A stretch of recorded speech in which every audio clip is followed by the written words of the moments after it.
নমস্কার, আমার আরেকটি বাংলা ব্লগে আপনাদের সকলকে স্বাগত জানাই। এসেছি কানাডার রাজধানী অটোয়া শহরে।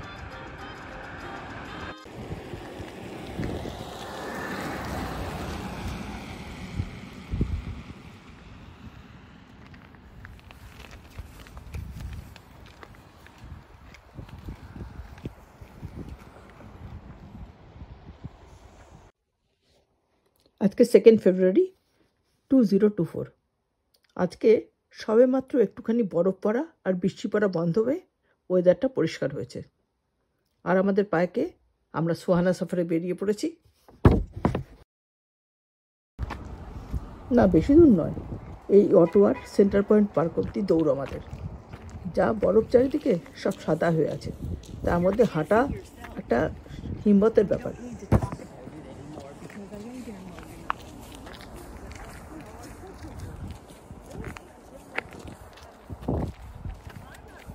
সব কিছু ফ্রোজেন হয়ে গেছে। এই কালো কালো বরফগুলো মারাত্মক, এগুলোকে বলে ব্ল্যাক আইস। এগুলোতে পা পড়লে অবধারিত পড়ে যাওয়া, পিছলে পড়ার জন্য প্রকৃষ্ট জিনিস। এই দেখুন, বাজারটার সামনে কোথায় এক কোমর বরফ। রাস্তায় লোক বেশ চলছে, কিন্তু গাড়িও চলছে। আমরা চললাম, এদের তো অভ্যেস আছে বরফে চলা, আমাদের তো নেই, আমরা আগন্তুক। তাতে কি হয়েছে, মুখে হাসি আর বুকে বল নিয়ে এগিয়ে চললাম। এমনিতে গাড়ি চলার রাস্তা আর পায়ে চলার রাস্তা সেগুলো কিন্তু খুব পরিষ্কার আছে, কারণ সরকারি ব্যবস্থা আছে এগুলোকে পরিষ্কার।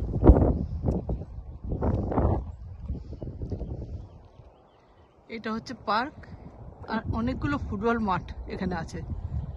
কিচ্ছু দেখা যাচ্ছে না, সব একদম সাদা হয়ে বরফ হয়ে গেছে। সব বরফে ঢাকা, সাদা বরফের নিচে।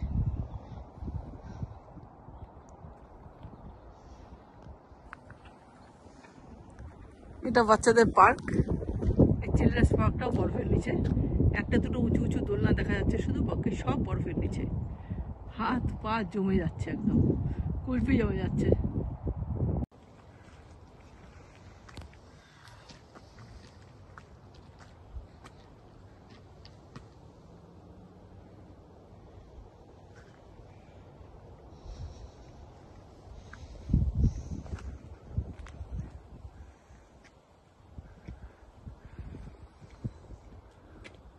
এগিয়ে চললাম, মনে হচ্ছে যেন বরফের সাগরে হেঁটে চলেছি বা ভেসে চলেছি।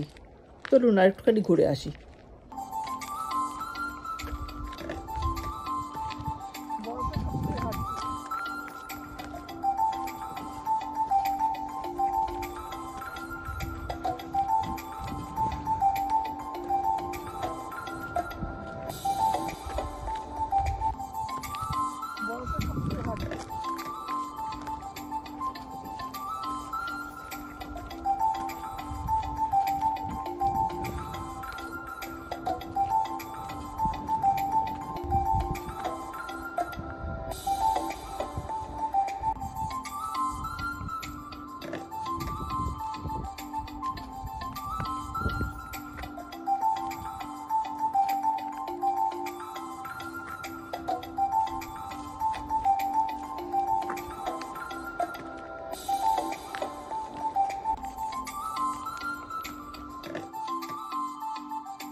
আশা করি আমার ভিডিওটা আপনাদের ভালো লেগেছে। ভালো লেগে থাকলে লাইক করুন, শেয়ার করুন, কমেন্ট করে আমাকে জানান, আর আমার চ্যানেলটাকে প্লিজ সাবস্ক্রাইব করুন। ধন্যবাদ।